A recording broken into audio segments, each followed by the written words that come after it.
नमस्कार दोस्तों, आप सभी का स्वागत है एक बार फिर से हमारे चैनल प्राचीन ज्ञान उपाय में। दोस्तों, आप सभी से रिक्वेस्ट है कि यदि आपको वीडियो पसंद आए तो वीडियो को लाइक करके अपने दोस्तों के साथ शेयर जरूर कीजिएगा।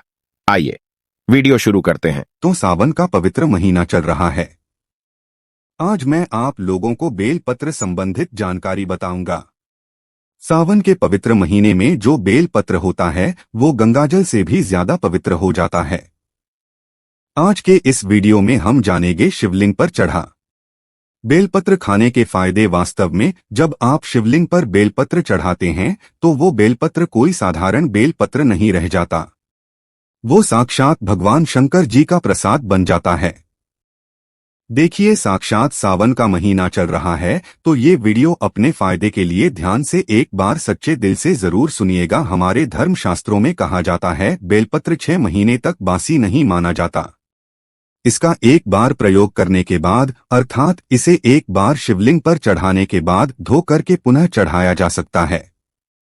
6 महीने तक कई जगह शिवालय में बेलपत्र उपलब्ध न होने पर इसका चरण कई ऐसे शिवालय हैं जहां पर बेलपत्र नहीं मिल पाता है तो वहां पे इसके चूर्ण को भगवान शंकर को चढ़ाते हैं। इसके चूर्ण को भी चढ़ाने का फायदा है। बेलपत्र भगवान शंकर जी को चढ़ाने के पीछे एक पौराणिक कथा है। कथा के अनुसार समुद्र मंथन के दौरान कई चीजों के साथ विश्व भी निकला। यह बीज चारों ओर फैलने लगा। पूरी सृष्टि को बचाने के लिए भगवान शिव ने इस विश्व को अपने कंठ में धारण कर लिया। इसलिए महादेव को उस दिन से नीलकंठ भी कहा जाता है।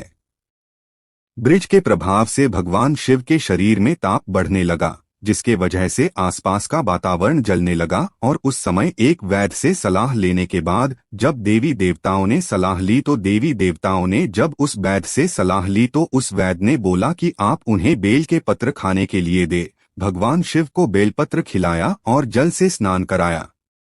इसके बाद भगवान शिव के शरीर में जो उत्पन्न गर्मी थी वो शांत होने लगी। तभी से भगवान शंकर जी को बेलपत्र चढ़ाने की परंपरा है। शिवलिंग पर बेलपत्र अर्पित करने के बाद हमें जल्द जरूर चढ़ाना चाहिए। इससे भगवान शिव को शीतलता मिलती है और उनका हमें आशीर्वाद प्राप्त होता है। हमेशा ध्यान रखना 3 पत्ते वाले ही बेलपत्र चढ़ाने चाहिए। जिस तरह बेलपत्र की पत्तियां चिकनी हो उसी तरफ से शिवलिंग पर आपको चढ़ाना चाहिए। इस बात का आपको विशेष ध्यान रखना चाहिए और कटे फटे बेलपत्र कभी भगवान शंकर को चढ़ाने नहीं चाहिए। इसके पीछे भी एक कथा है, क्योंकि जब भगवान शंकर जी ने जब गणेश जी का शीश खंडन किया तभी से भगवान शंकर जी ने संकल्प लिया था कि कभी भी मुझे खंडित चीज नहीं चढ़ाई जाएगी। तब से भगवान शंकर जी को कभी भी कोई खंडित वस्तु हो, खंडित पदार्थ हो, खंडित बेलपत्र हो, भूल से भी नहीं चढ़ाए जाते हैं। शिवलिंग पर अगर प्रतिदिन बेलपत्र चढ़ाए जाएं तो सभी प्रकार की समस्याएं दूर होती है। भगवान शंकर जी के भक्तों को कभी भी पैसों की समस्या नहीं रहती।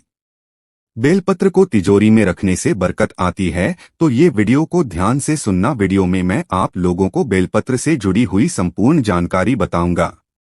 ये जो वीडियो आज बता रहा हूँ, जानकारी बता रहा हूँ, यह जानकारी आप लाखों रुपए खर्च करेंगे फिर भी आपको कोई नहीं बताएगा।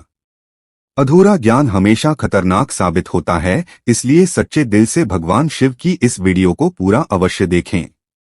मैं जो भी बेलपत्र खाने के फायदे बताऊंगा यह आपको कोई भी यूट्यूब में नहीं बताएगा। आइए जानते हैं बेलपत्र संबंधित कुछ ऐसी विशेष जानकारी। दोस्तों, आगे बढ़ने से पहले सच्चे दिल से कमेंट बॉक्स में भगवान शिव के समर्पित अपना प्यार अवश्य दिखाएं। आप कितना प्यार करते हैं कमेंट बॉक्स में जरूर लिखें। हर हर महादेव, ओम नमः शिवाय। और हमारे चैनल को सब्सक्राइब जरूर कर लें। एक लायक तो बनता है। तो जो बेलपत्र है कुछ समय में नहीं तोड़ना चाहिए। कुछ ऐसी विशेष तिथि जिसमें बेलपत्र नहीं तोड़ना चाहिए तो हमारे धर्मशास्त्र कहते हैं बेलपत्र को हमेशा चतुर्थी, अष्टमी, नवमी, 10वीं चतुर्थी, अमावस्या और पूर्णिमा और जो संक्रांति है इस स्थिति में बेलपत्र को कभी भी नहीं तोड़ना चाहिए। और ये भी कहा जाता है सोमवार के दिन बेलपत्र को कभी भी नहीं तोड़ना चाहिए। ऐसे में जब सावन का पहला सोमवार पड़े तो ये बात जरूर गांठ बांध लें कि सोमवार आने से पहले बेलपत्र घर में जरूर लाकर रखें। इसमें शिव जी का खासकर सोमवार के दिन वास माना जाता है, क्योंकि बेलपत्र के संपूर्ण हिस्से में भगवान शंकर जी का वास माना जाता है। इसके मूल में अर्थात इसकी जड़ में ब्रह्मा का वास होता है और इसके मध्य भाग में भगवान विष्णु जी का वास माना जाता है, और जितनी भी इनकी बेलपत्र की पत्तियां हैं इसमें महाशक्ति का वास माना जाता है। इसलिए ध्यान रखना कि कभी भी सोमवार के दिन बेलपत्र नहीं तोड़ना चाहिए। चाहे सोमवार के व्रत हो या सावन सोमवार हो, बेलपत्र आप पहले से तोड़कर रख लें। दोस्तों, इसके अलावा प्रतिदिन दोपहर के बाद भी बेलपत्र नहीं तोड़ना चाहिए। ऐसा हमारे धर्मशास्त्रों में लिखा है और आप तोड़ते हैं तो इससे पाप लगता है। बेलपत्र की उत्पत्ति कैसे हुई, आइए जानते हैं। तो इसके अंदर पुराण के अनुसार एक बार माता पार्वती के पसीने की कुछ बूंद मद्रांचल पर्वत पर जा गिरी। इससे बाहर एक पौधा उगा जो बाद में बेलपत्र के नाम से जाना जाने लगा और बेलपत्र के रूप में यह पूजनीय हो गया। तो आइए इस वीडियो में जानते हैं। दर्शकों, बेलपत्र खाने के फायदे बहुत ही सुंदर वीडियो है, बहुत ही यूजफुल जानकारी है। देखिए, आप जब बेलपत्र को भगवान शंकर जी की शिवलिंग पर चढ़ाते हैं तो वो बेलपत्र एक बेलपत्र नहीं रह जाता, बल्कि वो एक भगवान शंकर जी का प्रसाद बन जाता है, जो कि असाध्य बीमारी को दूर करने में, आपकी पीड़ा को हरने में, जीवन में चल रही समस्याओं को दूर करने में बात समर्थवान और भगवान का प्रसाद बन जाता है। वो आपके लिए अमृत जैसा बन जाता है। तो शिवलिंग पर नित्य आप बेलपत्र चढ़ाते हैं, तो शिवलिंग पर चढ़ा हुआ बेलपत्र खाने से क्या फायदा मिलता है, आइए जानते हैं। तो शिवलिंग पर चढ़ा हुआ बेलपत्र खाने से शरीर के सभी प्रकार के रोग दूर हो जाते हैं। शरीर के जितनी भी रोग होते हैं, ये अगर आप बेलपत्र नित्य खाते हैं तो आप रोगों से बचे रहते हैं। बात दोष, पितृदोष, कफ दोष, ये तीनों प्रकार के दोस्त कहे गए हैं। इन दोषों से संपूर्ण रोग उत्पन्न होते हैं। तो सभी प्रकार के रोगों से आप इनका नित्य सेवन करते हैं। केवल बेल के पत्र की एक ही पत्ती बस खा लेते हैं सुबह शाम, तो कई प्रकार की बीमारियों से आप बचे रहेंगे। शरीर से पाप मिट जाता है, क्योंकि शिवलिंग पर चढ़ा हुआ होने के कारण ये सिद्ध हो जाता है। तो जो लोग गौ हत्या जैसे पाप से भी परेशान हैं, जिन लोगों को गौ हत्या जैसे पाप लग गया है, भयंकर से भयंकर अनजाने में पाप हो गया हो, और वो चाहते हैं कि वो पाप का पश्चाताप कर लें, तो नित्य कम से कम ज्यादा नहीं तो 2 माह तक आपको बेलपत्र का सेवन जरूर करना चाहिए। इससे शरीर का पाप मिटता है। इसके बाद भगवान भोलेनाथ का ये प्रसाद हो जाता है, इसलिए ये तमस गुणों को समाप्त करते हैं। बहुत से लोगों के शरीर में तामस गुण आ जाते हैं, या फिर बहुत से लोग मदिरा वगैरह का सेवन करे हुए हैं, या फिर मटन, मांस, चिकन आदि कई प्रकार के जो कहे गए हैं नकारात्मक चीजों का सेवन करके बैठे होते हैं, काम सी चीजों का सेवन करके बैठे होते हैं।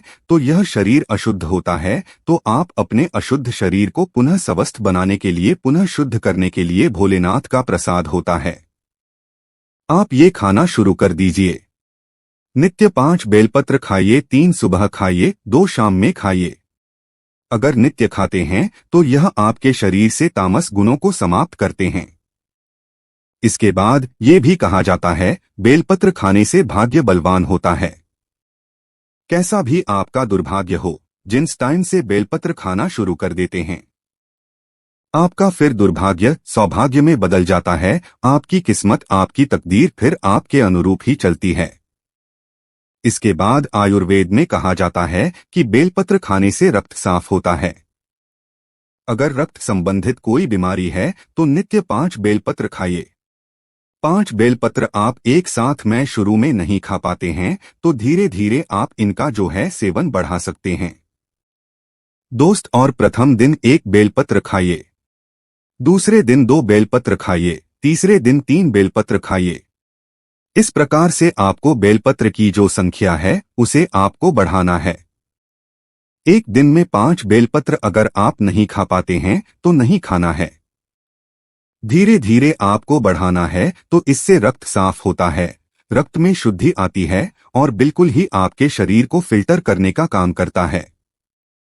आपके संपूर्ण शरीर में रोग हो, दोष हो, पितृ दोष हो, किसी भी प्रकार का दोष हो, रक्त में संबंधित परेशानी हो, बिल्कुल ही सभी प्रकार की समस्याओं को दूर कर देता है। इसके बाद बेलपत्र नित्य खाने से केवल 1 ही महीने तक बेलपत्र नित्य भगवान शंकर जी की शिवलिंग पर चढ़ा हुआ खाते हैं तो इससे इच्छा की पूर्ति होती है। धन्यवाद और जय शिव शंकर। यदि आपके पास किसी वीडियो के लिए और कोई विचार या प्रश्न है तो कृपया हमें टिप्पणी के माध्यम से बताएं। हम आपके सुझाव और प्रतिक्रिया की प्रतीक्षा करते हैं। दोस्त, आप वीडियो के अंत तक आ ही गए हैं तो आपसे रिक्वेस्ट है, चैनल पर पहली बार आए हैं तो चैनल को सब्सक्राइब करके बेल आइकन को ऑन कर ले और वीडियो पसंद आया हो तो अपने दोस्तों को शेयर कर दे ताकि उनको भी फायदा हो सके। धन्यवाद।